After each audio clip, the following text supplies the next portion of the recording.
Hello everyone. Good morning, good afternoon, good evening, depending upon when you are watching this video lecture. In the earlier sessions, we discussed about the concept of demand, the theory of demand, elasticity of demand, and computation of elasticity of demand using different methods, and also different types of elasticity of demand, including price elasticity of demand, income elasticity of demand, or advertisement expenditure elasticity of demand, similar to that cross elasticity of demand. So many types of elasticity of demand can be calculated, which means the responsiveness of the demand as against any change in any of the factors that impacts the demand can be quantified. That quantification can be called as elasticity of demand, and that can be computed by using different methods and formulae which we have discussed already. Actually, as far as the questions, the technical questions related to this topic are concerned, the core areas related to the demand are covered already. However, there is a small topic in relation to the demand forecasting as a general understanding of what is the importance of demand forecasting and what kind of methods are used for demand forecasting.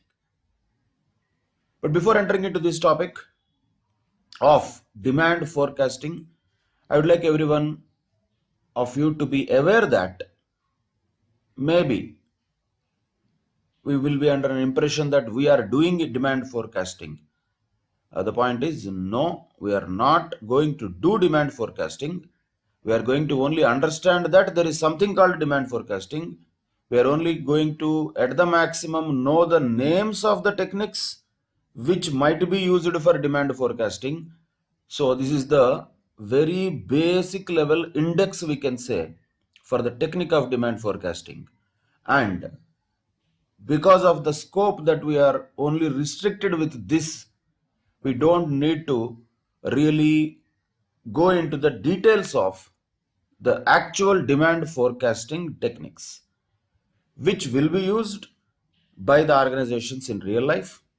And if those are used academically by using mathematical models, as I said, if such research methodologies are used, generally that is a subject matter of PhD in economics, or somebody wants to do a research in economics, they will do that. That's a much higher and a broader level.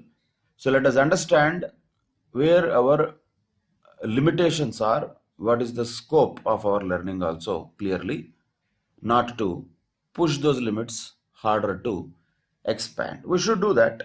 For example, in the subject of accounting, if we do that, that makes sense because we are going to be accountants. In the subject of, let us say, legal things like law, if we do that, that makes sense. If we try to do that for economics, or for that matter, even small things which are maybe covered in mathematics, then that will be of no use practically, since they are not going to be useful at this level or next levels, and for that matter, they may not be actually applied by us at all. So the limitation or the scope here, scope is there. The scope here is to know many things. That's all. That is the scope. To know what is demand forecasting, yes, definitely that is in our scope. That is also going to be used as a name in the future topics of costing also at next levels, C, intermediate and final levels. Yes, forecasting definitely is a very important word, and some of the applications of forecasting techniques will be there at final level also. But the point is, again and again, we are only going to know here at this level that there is something called demand forecasting. That does not mean we are doing demand forecasting. Don't be under a misconception like that. So we are only supposed to know what is demand forecasting. Basically, an outline of the concept of demand forecasting is what is required at this level. Knowing that there is demand forecasting does not mean we are doing demand forecasting. So that is the main difference in the learning process that we should be very clear all the times. Knowing that there is elasticity of demand does not mean really we can find out elasticity of demand for any two products in real life. Just don't be under that misconception. If there are numbers given to us in the question which fit to a formula, the great job we are going to do is, after all, to substitute and get the answer. Nothing beyond that. It's a very smallest possible basic thing that we are trying to learn in the economics here. That is the level. So if the level of understanding is at that level, then it is easier to comprehend the things. If we think that at any point of time we are going to implement economics in real life, we are going to really use this as one of the you can say the scientific techniques in any organizations that we might work, probably that situation might not arise for most of the chartered accountants, because this subject of economics is introduced for the broader understanding of the theories of economics and concepts of economics which might be having an impact on the business, which might be having an impact on the decision making processes in the business. That's all. That is why we have very, very clearly understood the scope of the business economics, scope of this particular, you can say, the paper in CA Foundation. Very specifically, we should be having an idea about it. Going beyond that at a thought process level is okay, definitely fine. But if we try to do that for everything, demand forecasting, I want to be an expert of that, then my suggestion would be to go for BA, MA economics first. Then you do PhD in economics. There are many things that are good career options even in the subject of economics. So keep that in mind. We are not going to become economists by studying the subject of economics in CA Foundation. This is, after all, a very tip of the iceberg of the entire economics. We are only just going to learn. Here is a drop in the ocean of the subject of economics. Of course, we have the thirst to have more and more water, no doubt, that is good. However, we have to also understand the capacity limitations and requirements also. What is the requirement here? To know, that's it. Okay, yes, but while giving that, it will be given as if like we are going to do that. That is only, after all, just a kind of show off that will be seen, but don't get carried away by that. When we know all these things, oh yes, we know so many things. We know what is arc elasticity, we know what is point elasticity, we know many things. But if we think that we are going to really use them in life, if we think that we are going to apply them in many cases, that is probably wrong. Compare them and understand them only from a conceptual point of view, theoretical point of view.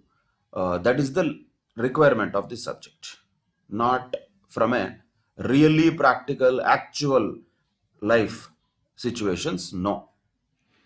And why this demarcation becomes important is also because we take examples which are related to real life, and we think that we are really going to use them in the same way in the outer world also. But no, that is not the case.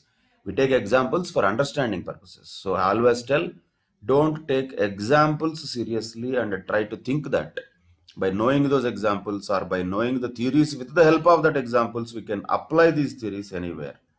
Our capacity does not permit that, and that is not required from us also. So what is required from us is thorough understanding of the concept. Yes, that's what is required, at least up to the topics what we have discussed. So now onwards, for the demand forecasting, there is nothing called thorough understanding also, because we are not going to go into the depth of the demand forecasting. We are only going to understand what is it, what is demand forecasting. Simple. So simply speaking, this is what we can call as demand forecasting. It is the art and science of predicting the probable demand for a product or service. When you say forecasting, that itself will tell the same meaning. Forecasting means predicting. Forecasting means budgeting. It is about thinking about the future and probably trying to come out with some numbers of how much the demand for a particular product or service could be in future. Very difficult task. If anybody is thinking in a practical way, don't even dare to do that. It is not going to be possible from us to do this demand forecasting. Nobody can do that. It requires a huge setup, huge infrastructure, huge manpower, lot of surveys to be done, still the demand forecasting will fail in real life also. So it's very, very big task, challenging task, highly complicated in real life. In real life it is. For us, what is there? After all, we just learned what is demand forecasting. We tell all these things as if they're just very simple and just some concepts which we can do, but practically it is not the case.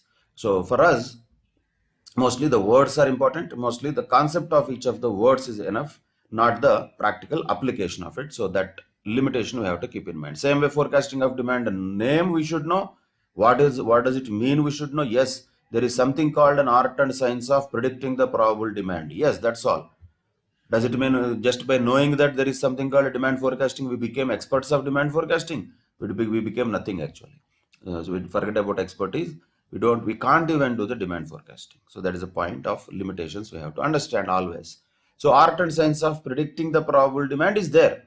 There is something called tennis.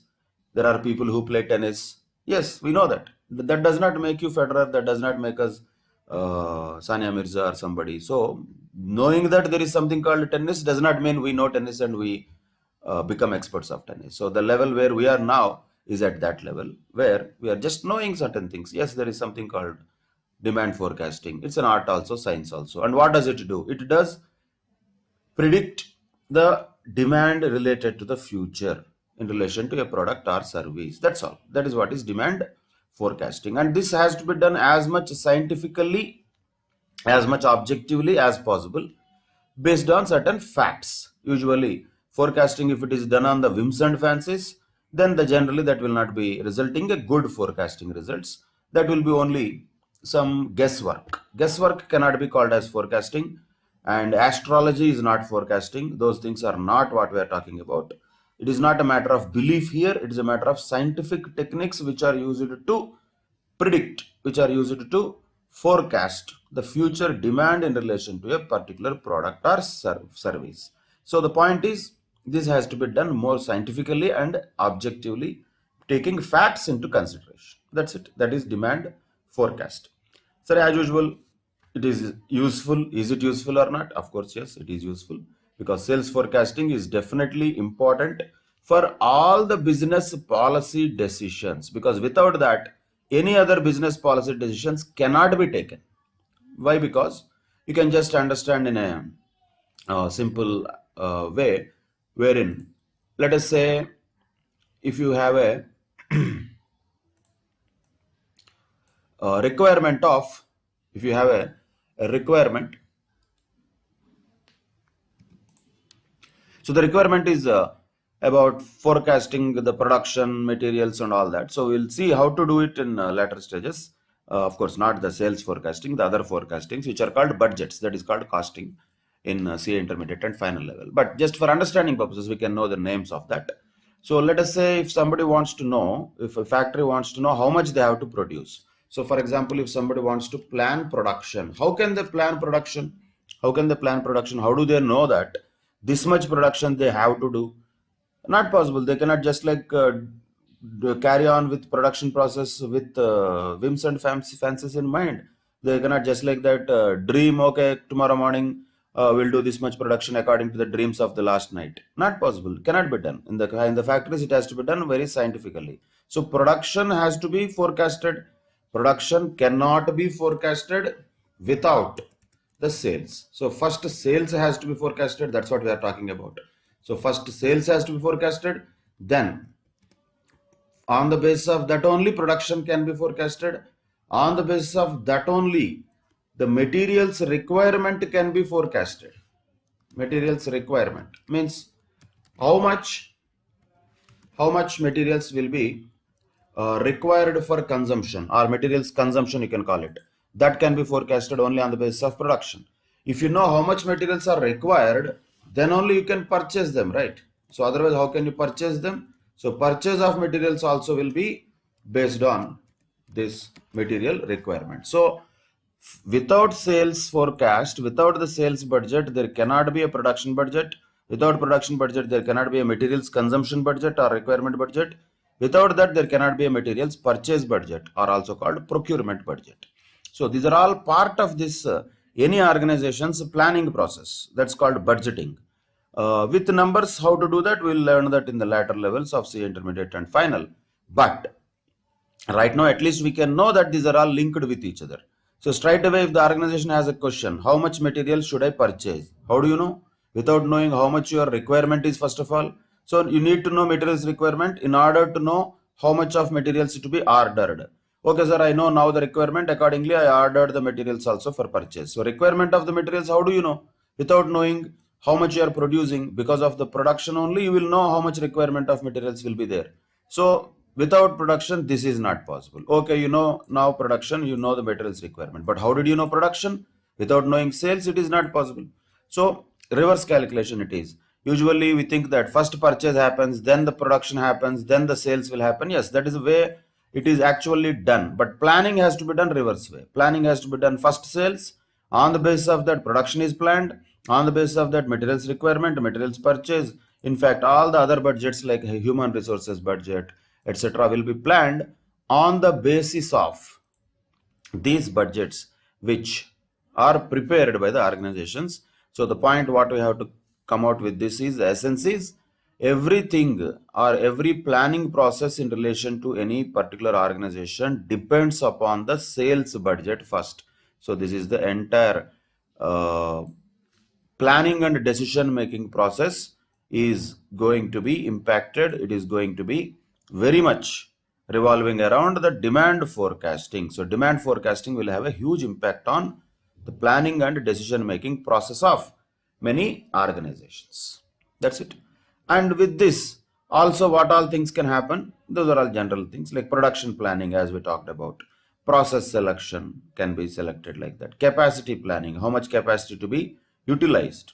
Facility layout, what kind of facility we require. Facility in the sense the production factory type.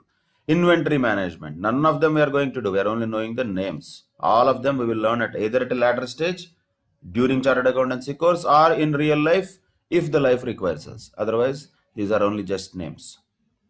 So production planning is engineer's job, not our job. So like this, many things are done, but particularly on board basis, these are all done on the basis of the sales forecasting, on the basis of the budgetary planning process that has already been carried out, and also the other functional areas like cost control and other aspects are already taken care of. Then only the demand forecasting can have a proper impact on the business planning, and that can enable the efficient business planning.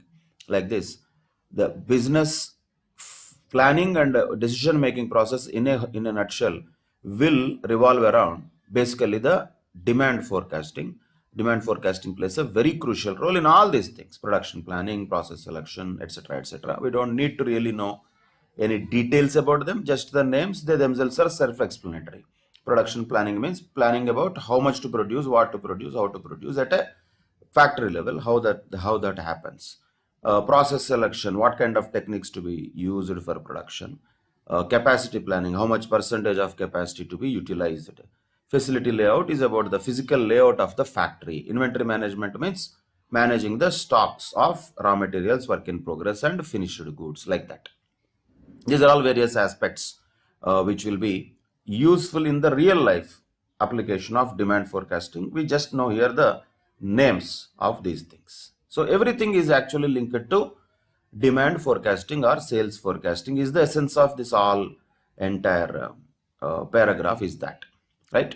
And not only that, that is useful for many other things also. Like for example, the investments can be linked with that. And not only that, we can apply this demand forecasting for the necessary information for taking pricing decisions. Also, we can have advertisement strategies on the basis of this. So literally speaking, almost everything in the organization is depending upon basically the demand forecasting or sales forecasting. That is the essence that we can understand from this paragraph of usefulness of demand forecasting. But is it going to be completely foolproof? Is it going to be correct? Is there something called accurate demand forecasting? Generally not possible. Why? Because we are talking about forecasting means we are talking about future. There is nobody in the world who can predict the future with 100% accuracy. Okay, so that is one side. Another side, some people will be there, sir, anyway it is not possible to predict it with 100%. No, so let us not take any techniques, we will just have some random numbers in mind, which we say that it is forecasting. That is also wrong, sir. So that is how the life works. That is how the businesses work. That is a point you have to always understand. Usually the binary type of understanding, either 0 or 1, that is for systems, that is for machines. Human beings will not work in binaries. Human beings will not work either this or that. A lot of times it will not be like that, either black or white. No, actually the human being's brain will be gray, somewhere in the middle. Same way, is it going to be like completely 100% accurate? Not possible, because that is not going to happen for any human being, anybody, however super qualified that person may be. Nobody in the world has the ability or such kind of facility to predict the future with 100% accuracy. No way it is possible.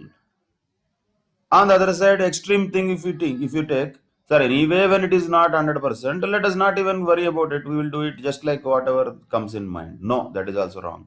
So what we have to do, we have to try for 100%. Not that we will get 100%. Our job is that. Our means not ours, once again, we are not doing. The organizations will try to use the techniques scientifically, objectively, as much as possible, so that the demand forecasting is correct, sales forecasting is correct. What if they do use wrong techniques? What if they get wrong data? Naturally, the demand forecast also will go wrong. So that is the danger it always has. So the point is, no forecast is completely foolproof and correct. We cannot say that. Every forecast will have its own limitations, but as much as possible accurate, if we can make it, that is the objective of this process which is undertaken by any organization, right? That is demand forecasting technique. Demand forecasting as a general concept, what is the meaning of it and what is the importance of it for organizations, we have just now understood. Then what is the scope of the forecasting? What is the scope of the forecasting? It can be at various levels. This is anyway we are not doing, we are only knowing that there is a scope of forecasting, even at the international level also, depending upon the situation of that particular economic institution. So the area where the organization is working, accordingly the forecasting will have to be undertaken naturally. So for example, if there is a particular organization which is working in only one country, there will be definitely demand forecasting done for only that country. What if the organization is something like McDonald's or Coca-Cola, which are having almost presence on the every inch of the earth? So for them, the demand forecasting will be at the international level, because that is what is their overall demand in the entire world. So what is the scope of forecasting? Scope of forecasting is not different from the scope of that institution itself, that organization itself. If the organization is there, whatever the size of the organization is, accordingly the scope of forecasting also will increase. If it is a small organization, the scope of forecasting is also less, restricted to the areas where that organization is operating. That's the simple point we need to understand about the scope of demand forecasting. Of course, it will depend upon the many factors, not only just that we have something called demand forecasting, so we should do the demand forecasting. Everybody will not do that. Small kirana shop wala is not going to do demand forecasting and all that, because it is not going to be helpful for them for the costs and time that this entire process involves. So demand forecasting is a professional technique. Even normal people also cannot do that. Even some professionals also cannot do that with 100% accuracy. High level statistical methods will be used. Statisticians will be required for using this. Econometrics will be required for this. Not pure economics, not pure mathematics.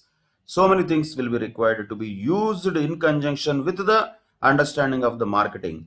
So it's a very high level thing. Not small people can afford to do this demand forecasting or sales forecasting because of the cost and time involved in this process. So the benefit that we might get may not be more than the cost. So just like, once again, cost benefit analysis. For anybody, for anything, there can be cost benefit analysis. Any decision can be made on the basis of cost benefit analysis. So if the benefits are more than cost, you do it. If the benefits are not more than cost, you don't do it. For smaller organizations, benefits will be lesser than costs. For huge organizations, definitely benefits will be more than the cost involved in the process of demand forecasting. So they employ professionals who can do this process of demand forecasting using various techniques. Then what are the types of forecasts that can be generally made? Once again, only names we can understand. At a macro level means general economic environment level. At a country level, you can say, or an international level also can be called as a macro level. For a country as a whole, how much is going to be the forecast? Those are all macro level forecasts. So not just only the forecast of a production. So there are various things that, though we don't have in syllabus, these are popular in macroeconomic indicators, we can say. IIP, that is called Index of Industrial Production, which tells us how the production tendencies are in a country. For example, in India, how IIP is, Index of Industrial Production, how is it going? Is it going upwards or downwards? That can be tracked for understanding purposes at a macro level. Same way, national income is a macro concept. Same way, general level of employment is a macro concept, etc., etc. These are all various macro level forecasting things. Of course, we don't do that. Any forecasting we don't do, but these are only we are understanding. There are certain levels of forecasting which are macro level forecastings, which will be talking about higher level things in the country or international level. In next level, there will be industry level forecasting. So macro level, we can say it is like almost country level or even international level also. Macro level it can be called. Industry level means only for a particular industry. For example, cement industry in India, example that is. Like that FMCG. FMCG means fast moving consumer goods. That's an industry. For example, construction industry or telecommunications industry or something like, let us say, software industry, like that. So many types of industries will be there. That is industry as a whole, not individual companies. So if you say software industry, we are talking about all the software companies put together. How much is going to be the overall demand for a particular year? So that is industry level. Firm level forecasting is different. Firm level forecasting means it is related to a particular company. For example, if you take cement, say how much is going to be the sales forecast of ACC cement is a firm level forecasting. How much is going to be the demand for cement in India is going to be industry level forecasting. How much is going to be the total GDP of India for the next year? That is part of national income. That is a part of macro level forecasting for general indicators related to the country as a whole. Employment, inflation, like this, national income, all these things are macro economic indicators. Those have nothing to do with any particular industry. They will tell us the overall picture of a particular country, or even for the entire world, or for a region. How is index of industrial production in Asia? Yes, that is macro level. How is IIP in Europe? Yes, that's a macro level. Like that, these macro level things will work. Industry level things will be more on a particular sector, we can call it. That sectorial analysis is called as industry level forecasting. Firm level forecasting means for a particular company, for a particular brand, for a particular product. That is called firm level forecasting. For example, if the industry level forecasting is about the software industry, how much is going to be the sales forecast or how much is going to be the possible revenue of Infosys is a firm level. How much is going to be the possible revenue for the next year by Wipro is a firm level forecasting. Like that, firm level forecasting is done for a particular organization. So a lot of times you have to be very clear. This firm, many people unnecessarily bring their whims and fancies to the application. Firm means they think it is partnership firm. No, sir, no. Firm is a generic word that is used in many contexts. Anytime we use that as an organization, simply speaking. Partnership firm is also called a firm, but that is in that particular context. So always the vocabulary has to be contextual. I know this word, I will use it everywhere, wherever I want to use, is generally not going to work. That's a very important distinction we need to have where we are using it. This firm is something here we are talking, it is not a partnership firm context. We are talking about any organization generally, whichever is manufacturing a product or rendering any service, that comes under the name firm here. Example is given something like ACC Cement because we talked about cement here earlier. Like that, if you take examples of, let us say, FMCG products as an industry level, then a firm level forecasting is about, let us say, Unilever, Hindustan Unilever, or Procter and Gamble, or ITC, like this. That is firm level. So, three layers of forecasting are there on a broader basis. We can say What are these three layers? One is a macro level, the one is industry level, and then firm level forecasting is also there. These are the three different levels of demand forecast we can call. Then we can take on the basis of time period how these demand forecastings can be classified. One is a short-term demand forecasting, second one is a long-term demand forecasting. Naturally, these names will indicate what is the duration of the forecast. Forecast means future. See, future is infinite. At any particular point of time, future cannot be defined. It is infinite. So we need to make it finite by defining for what period we are doing the forecasting. If we are doing in general, again, don't fix these things. Don't try to say that, oh, only it is like this. Usually means normally it happens like that. Not that there is a rule like that. So usually for a 6 months or less than 1 year, generally is what we can call that as short-term demand forecasting. Generally, that's what we call as short-term demand forecasting. Generally not exceeding 1 year. We can keep that in mind. Usually not exceeding 1 year is what is short-term.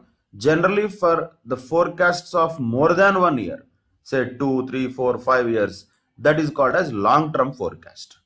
So now already let us say some of us got a doubt that, sir, what if we do 50 years? No sane person in the world will do 50 years of forecasting, because more you go into the future, the forecast becomes more useless. So that is not going to be useful also. There is no need of doing too long-term forecasts also. Even if we do for 5 years, practically in the real organizations, if any forecast is there for more than 8 years, that will straight away go to dustbin, because nobody believes that. That doesn't make sense. 8 years is like maximum. Actually 8 years also nobody will accept. 5 years is too much. That much only forecast can be made. See, whenever we are talking about future, we cannot think about the entire future that is there in front of the organization. Not possible. That's why usually 2, 3, 4, 5 years of forecast will be done by the organizations. Then that is called as a long-term forecast. When the forecast is less than 1 year, generally that's what is short-term demand forecasting. So this type of classification of forecasting is on the basis of time period. Like these three different types of classification can be done: macro level, industry level, firm level. Depending upon the scope, we can call this. This is related to scope of the forecast. This is related to the time of the forecast. So first category is scope, second category is time. These are the two types of classifications we can do related to the demand forecasting. Now coming to the next topic of what are the types of demand distinctions that can be generally drawn. There are very many types of demand. Many types of demand can be there. What are those types of demand distinctions? Once again, distinctions means differences, we can say. Here you need to know the names and general meaning of those things. The names themselves will indicate everything. So these names are self-explanatory, but you just generally go through this text that is given here. What are the various explanations of these names? You can go through them for general understanding. But in the examination questions, all that you need to know is the core distinction between these goods names. Producers goods, we should be able to identify what are producers goods, what are consumer goods. For example, if you take say tractor is a producer's good or a consumer good? Definitely it is a producer's good, because that is used in agriculture. Agriculture is used in the process of production. So producers goods are those which are used mainly by the manufacturers, producers. Consumers goods are those which are consumed by the final consumers. So that is the difference between producers goods and consumers goods. Like that, there can be many types of examples for producers goods: machinery, various types of plant, equipment. These are all producers goods. So like machines, plant, equipment, these are all producers goods. Consumer goods means which are all useful for final consumption, like what we use normally. Let us say clothes, food, whatever, finally with the houses where we are living. Every product daily, whatever you are using, is a consumer good, simply speaking. Yes, consumer goods, all of them are not fast moving consumer goods. Some are FMCG, some are not FMCG. So what are fast moving consumer goods? Which are purchased very frequently by the consumers, like soaps, shampoos, like powder, like these things. So which are purchased by the consumers more frequently. Those are called fast moving consumer goods. But that classification is different. We don't need to go into that detail. That's only for understanding purposes. But As far as the general classification is concerned, consumer goods are those which are used for the final consumption of the consumers. Producers goods are those which are used by the producers for the process of manufacturing or rendering of any service. That's what producers goods and consumer goods are all about. But sometimes there will be very difficulty to distinguish them also. Let us say if I say computer, is it a producer's good or consumer good? Then we cannot give any direct answer for that, because if the computer is used in the manufacturing process, computers are used in the manufacturing process also, then it becomes a producer's good. If it is used as a personal computer by somebody like you and me, then becomes a consumer good. So depends on the purpose for which it is used. For example, the laptop that I am using now to record this lecture, this becomes a producer's good. But the same laptop, if I use it for watching movies, then that becomes a consumer good. Of course, then you cannot say that this much time it is producer's good in the day and that much time it is consumer's good. Not like that. So point again to notice, as I said earlier, it is not easy to demarcate the things in binaries 0 1. Either it is producer's good or it is consumer's good. It is difficult. Just because it is difficult does not mean we will not know it at all. We need to know that. We need to know that what is a producer's good. In general, what is a producer's good, we should be able to identify. If I say chocolate and if you call it a producer's good, you might have a logic to really justify that. But that doesn't make sense. A chocolate is not a producer's goods. It is a consumer's good. But if I want to justify that, I want to prove that chocolate is a producer's good, I can prove that. But that doesn't make any sense. That doesn't have any usefulness. That's the point I'm talking about. In general, it is easier to discriminate. A chocolate, for example, is a consumer good. The food that we are using, rice, it is a consumer good. Like that, these are all things which are consumed by the final consumers. A tractor, for example, is a producer's good. Machinery is a producer's good. Computers used in production are producers' goods. Even used in the software sector, those are all producers' goods. So once again, here the general confusion comes with manufacturing and service. We take examples of manufacturing, but all the things that we are talking about are applicable to service sector also. In the service sector, the production is not tangible, it is intangible. However, a service is rendered. But whatever the goods they use also, for example, a laptop used by a software engineer in a software company is a producer's good only. That is also a producer's good. So don't restrict your general application of thought to only production, though examples generally are easier to understand when we take production because it is tangible. More we go to the intangible examples, it becomes complicated because we cannot see that. So service sector is not something hot favorite for us, though all of them are applicable for service sector also. So especially these producers goods, consumer goods, the software companies, if they are using machines like systems, computers, servers, etc., then that becomes a producer's good. If the same computer, software or other things are used for by the normal people for their own personal purposes, that becomes consumer good. Like that, producers goods and consumers goods can be classified. It all depends, once again, depends upon the situation. Don't try to make these as rules. Don't try to solidify them as some principles. No, these are examples. What is important for us? To know what is a producer's good and what is a consumer goods. That's all. Like this, there are thousands of goods which are producers goods, lakhs of goods which are consumer goods. We don't need to know all of them. That is not our business.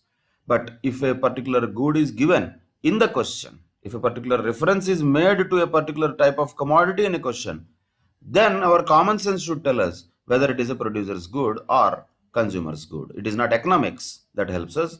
Mostly it is the common sense that helps us in solving such questions. Same way, the other thing, so the producer's goods, consumer goods is done. That is one category. The second category is that durable and non-durable goods. Something, once again, name itself indicates. Durable means what? Durable means which can be used for longer period of time. For example, like building, plant and machinery, office furniture. These are all durable producer goods. Like that, durable consumer goods can also be there.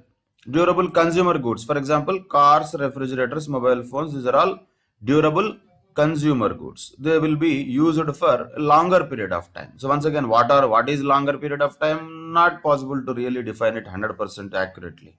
But in general, long term means usually more than 1 year. So a car, if it is purchased, usually it is used for certain number of years.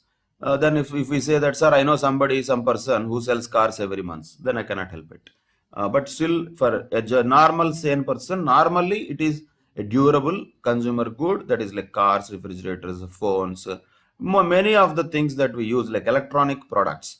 Mostly those are all durable consumer goods. For the producers, that is building, plant and machinery, office furniture, etc. Those are all generally called durable producers goods.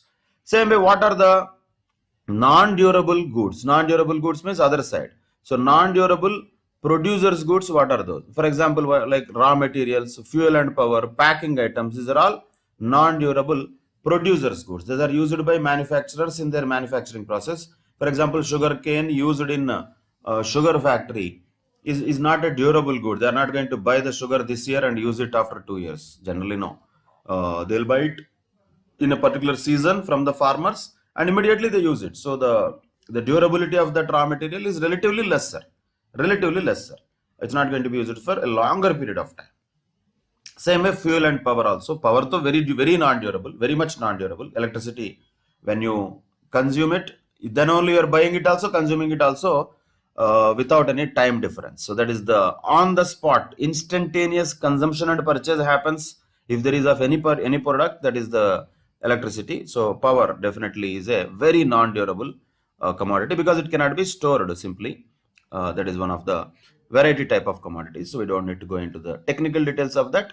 But point to note here is these are the types of producer goods, but they are non-durable.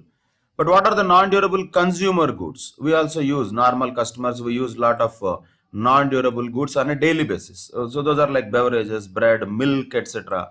Small things like vegetables. These are all non-durable consumer goods, not much durable.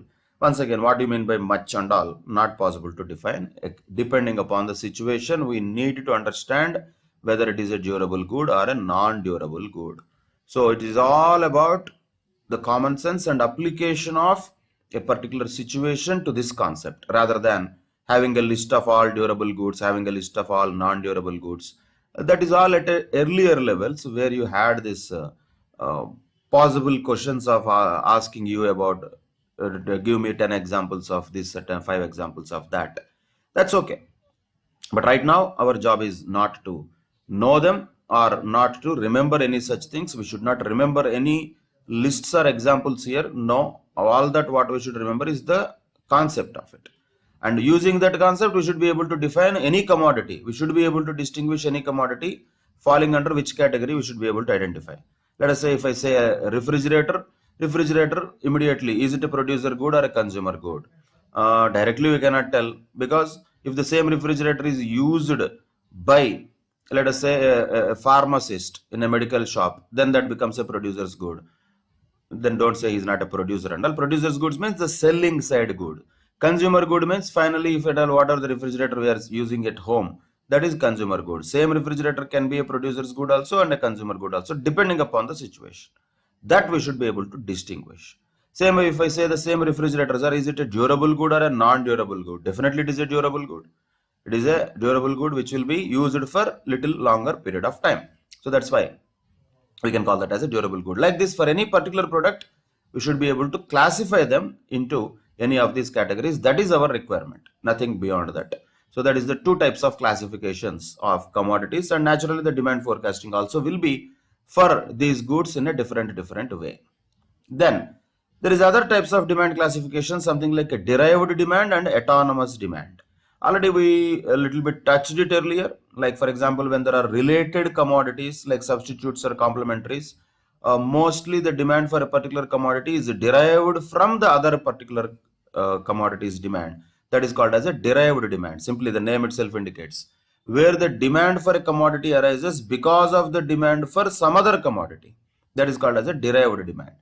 Classic example for this can be the cement. Classic example, because the demand for cement is completely driven by the demand for building activity. So if the infrastructure projects in a country are moving ahead, if there is a lot of investment in that, if the building construction activity is moving ahead, then only the cement sector will also move ahead. Then only cement will have a demand. Otherwise, people will have generally no other use for cement.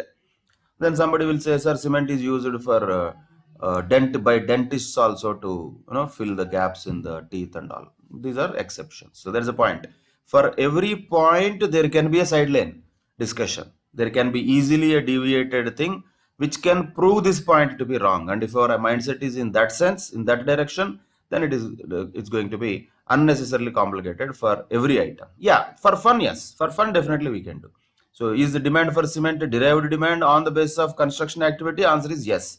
But is it the construction activity only that is using cement? Maybe no. Maybe dentists also use the cement. I don't know whether it is the same cement or some other cement. They call it cement is there applied onto the teeth. So that can be a joke. That can be an exception, but not the general principle. So what our focus should be on? Our focus should be on generally what happens. Generally, what is a refrigerator? Generally, refrigerator is a durable commodity. That's all. Generally, what is let us say a tractor? Generally, that is a producer's good. If we say that I know one person who goes to his office on tractor, then I cannot help it. If there is a person who goes to his office on tractor, then it becomes a consumer good, nothing else. But that is like variety situations, rare things, very, very variety type of people, very small percentage of people in this world might do that. We are not saying there will not be anybody like that. That is not for our scope to define them. Anybody can do whatever they want to do. But is it a general tendency or is it an exception? That's what we have to be always thinking about. So our focus should be more on the general things. So like that, tractor is a producer's good, refrigerator is a durable commodity, like that. Derived demand. Cement has a derived demand. Examples, these are all.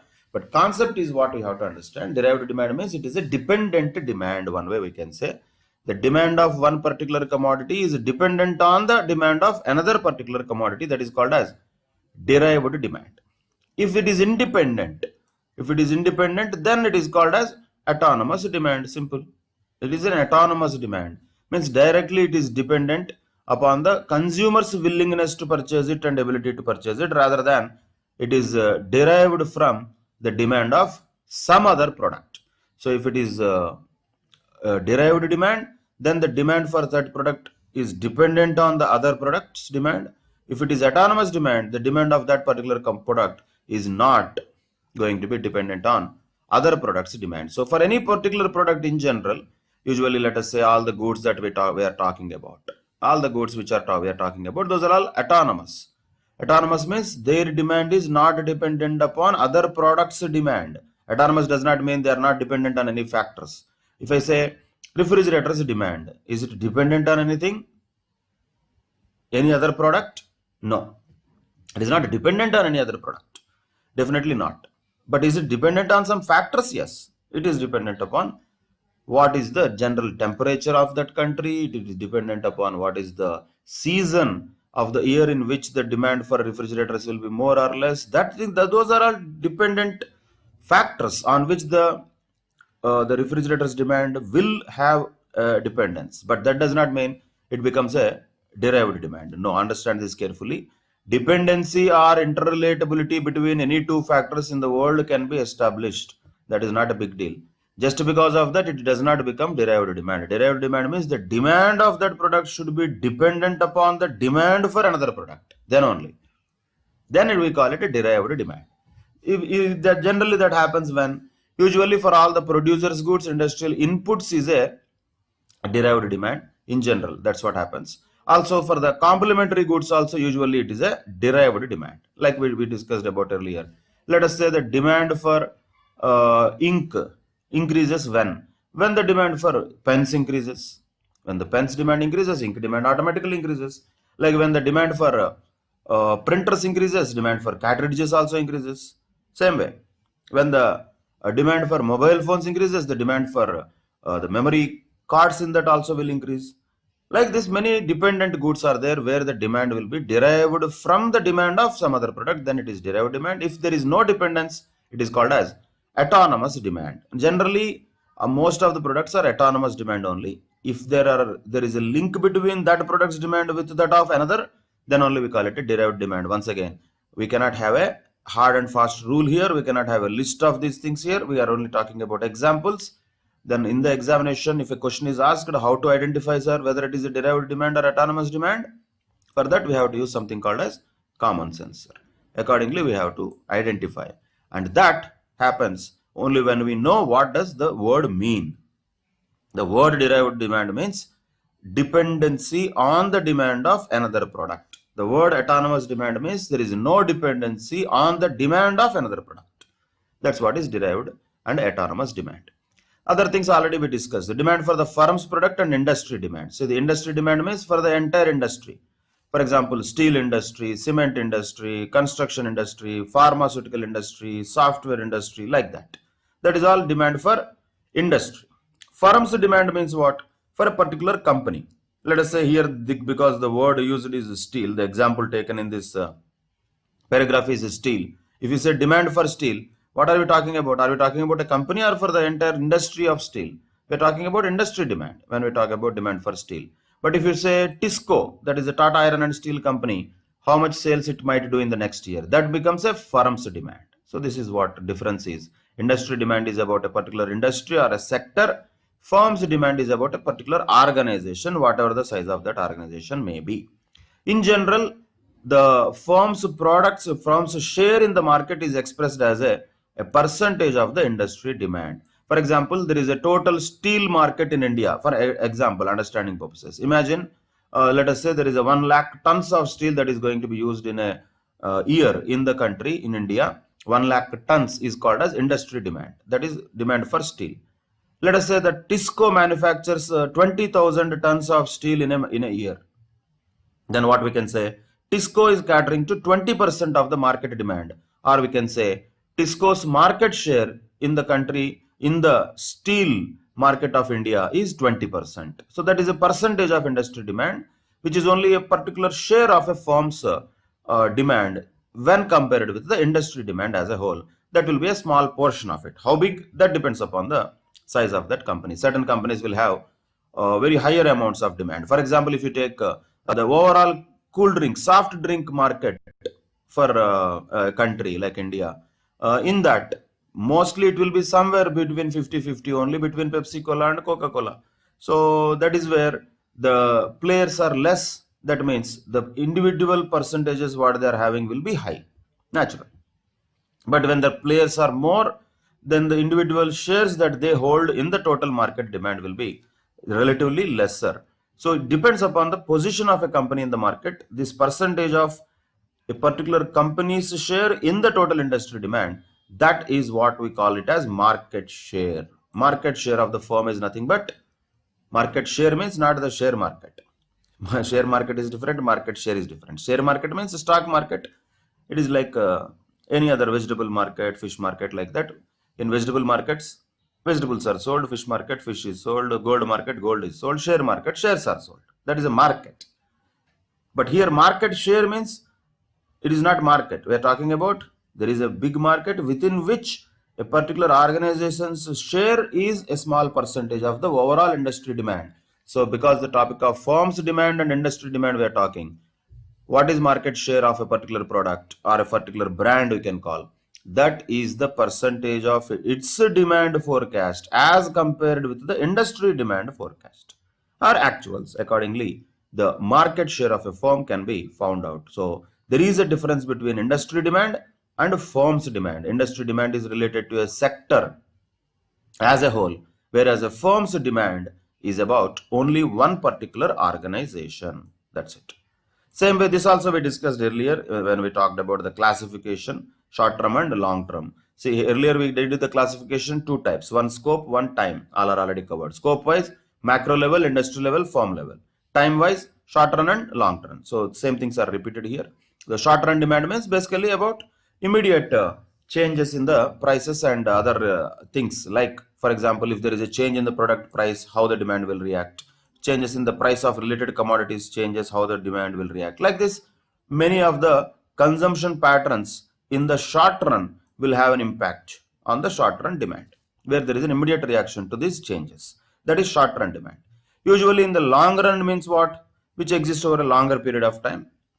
Mostly it is related to the long term trends like income trends, availability of substitutes, availability of credit facilities. These are all generally the long-term factors which will have an impact on demand. Short-term factors are something like advertisement. These are all the things which are short-term factors. So if there is a change in the product price, it will have an impact on the demand. It will have an impact on the quantity demanded. But that will be generally for a shorter period of time. Immediately there will be a reaction. Immediately when there is a change in the price of substitute, there will be an impact on the short-run demand. Immediately there is a small income fluctuations, there is an impact on the short-run demand, like that. The consumption pattern will definitely change when there is a change in any of these factors, and how it will change, we already discussed that, including advertisement expenditure, like that. These are all short-run demand impacting factors. Long-term demand impacting factors are possibly like long-term income trends, availability of substitutes, like this. A substitute will not come in one day, it will take a lot of time. So these are long-term factors. Whether it is a short-run or long-run demand, ultimately the forecast, what we are talking about, our objective here is forecast. So short-run forecast is about a period of time not exceeding generally 1 year. Long-run demand forecast is something which is generally for a period of more than 1 year. That is the type of classification that we can understand when it comes to demand forecasting. So these are the points, some of the important, I would say, the terminology more than the real application. Terminology is important. What are these words meaning? Producers demand means what? Producers goods means what? Consumers goods means what? Durable means what? Non-durable means what? Derived demand, what? When can we call it? When can we call something as autonomous? What is a firm's demand and what is an industry demand? What is a short-run demand and what is a long-run demand? These are all possible important words that we should know when we talk about the demand forecasting or sales forecasting, or we can simply call it as sales budget also. For that purpose, these are all important. We only know them now. Again, we are not going to do them. We are not going to use them for any practical situations. Yes, questions theoretically will definitely be asked.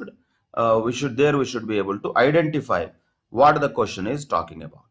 So these words and terminology definitely are to be remembered and understood and applied in the questions level only. To that extent, definitely these are all useful things from examination point of view. And in the next session, we will discuss about other things like what are the other types of factors affecting the non-durable consumer goods. What factors will affect the demand for durable consumer goods? Like that, what factors will impact producers' goods? All these things we will try to understand in the next session. Also, there are various methods of demand forecasting, where many methods are there. Mostly those are all scientific and statistical methods. So we might not be able to go through them in detail, not required also. But generally, at least at a name level, we will be and we should be doing overall, and we should be having an overall understanding of those names. Knowing that, yes, there is a method called something like this. There is a method called something like this. That's all. And that is used for demand forecasting. That's all. To that extent, definitely, we can know. Are we going to use those methods? Are we going to use those techniques? Definitely, the answer is no. So understand the limitations of this particular topic. Conceptually, what are the technical aspects of demand are there? Those are already done. Those are mostly related to the concept of demand, mostly related to the theory of demand, price elasticity of demand calculations, and other elasticity of demand calculations. Those are very important. You need to go through those items repeatedly. You need to be putting pen on paper. Generally, I understand most of the cases, I observe that students don't write these things on paper, but it will be beneficial if you write them on paper, particularly the formulae, particularly with the denotions, what each of the words is telling. Formulae you should write number of times, and you should write the core essence of any topic on the paper. That helps a lot. And you should be very thorough with the concepts of all these aspects related to demand. But when it comes to demand forecasting, it is only the words, it is only the terminology that we are talking about, not that these are very, very technical. Yes, they are technical, but we are not going to know the technicalities of them. We are only going to know the scope of them at a broader level. That is our limitation. So we keep it at that level, and we'll continue this discussion in the next class, and then we can close this topic of this first unit of chapter 2 in the next session itself. Yeah, till then, take care. Bye bye. Thank you very much.